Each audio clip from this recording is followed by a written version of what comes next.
So now that we've had a week or so to vent and let out our anguish and frustration about the 8-game schedule for the SEC in 2024, it's time to actually take a look at that schedule and see just how good it could be.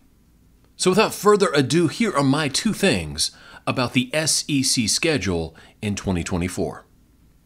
Number 1, since the SEC has stated that the 2024 schedule is essentially a one-off, it is not connected to any future schedule as far as the 3-6-6 format, let's make sure that we include every team's 3 top rivals in the 2024 schedule. And I'm going to be specific for my favorite team in this video, the Texas Longhorns. For Texas, our top 3 rivals are Oklahoma, Texas A&M, and Arkansas.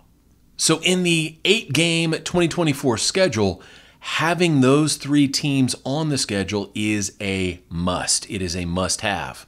Having good rivalries is what makes college football so great. So if this is a one-off deal, if this is not connected to anything else, there is nothing stopping us from each of our teams having their top 3 rivals on the schedule. Issue number 2, there's been a lot of chatter from the national media, at least some members of the media, who are claiming that the 8-game schedule is an act of cowardice and that somehow it will disqualify certain SEC teams from playoff eligibility. So I wanted to take a look at that idea and create a mock schedule, a proposed schedule for 2024 for the Texas Longhorns using the 8-game scheduling format the SEC has mandated, and we're going to see just how good of a schedule we're going to get. Now, to note, the first 3 games of the schedule are actually in the books for the University of Texas. So that is nothing that is proposed. That's what's actually going to happen. The following 9 games, though, are all proposed. They're all coming from my head. So keeping that in mind, let's see what we get. And more importantly, let's see if this schedule is truly playoff worthy or not. Now, Texas opens up week 1 at home against Colorado State. And this is a pretty typical home opener for the University of Texas. Very rarely do the Longhorns open up any season with a very, very difficult game. That very, very difficult game actually follows in week 2 when Texas hits the road to Ann Arbor and plays the Michigan Wolverines. This should be an outstanding matchup, a very, very, very strong out-of-conference matchup in week 2 for the Longhorns. In week 3, Texas comes back home to Austin to face UT San Antonio. Okay, with the 3 established games out of the way, now we move into the proposed schedule. Week 4, Texas back at home in Austin to face their ancient rival, the Arkansas Razorbacks.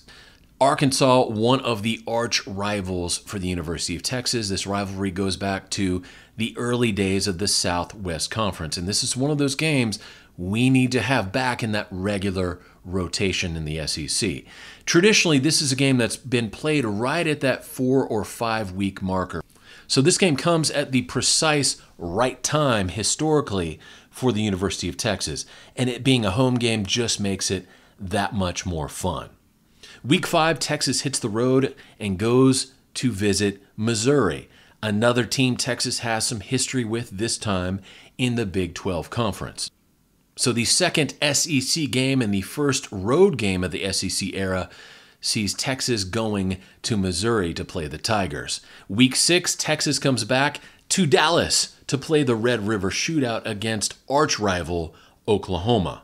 This game is always a classic. It doesn't matter what's happening as far as records, but you have to think that this particular matchup will be a little extra sweeter since this will be the debut season for both teams in the SEC.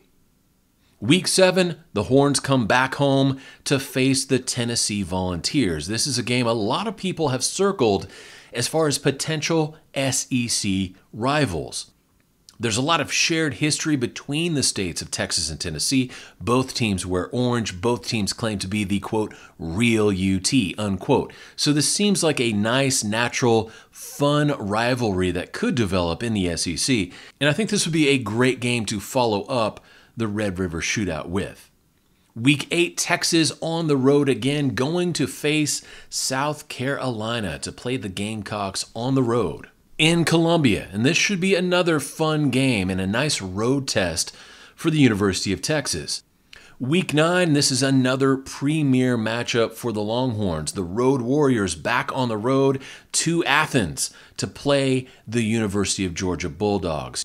You'd have to imagine this would be one of those games of the week that would be highlighted on the national schedule. Texas at Georgia, the first year in the SEC. It would be a special game, no doubt. Right now, Georgia, the defending back-to-back national champs, you'd have to figure they'd be favored in this particular matchup, but I don't know if it would be favored by a lot. So this is one of those must-see games for any college football fan, and it just so happens to be on the Longhorns' 2024 schedule.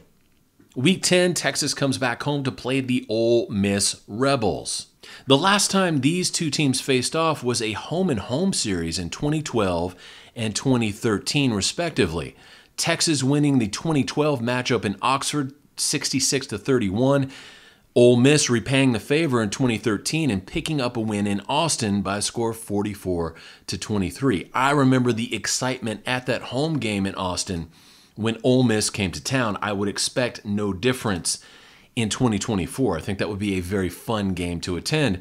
That would be Texas's Week 10 in the 2024 schedule.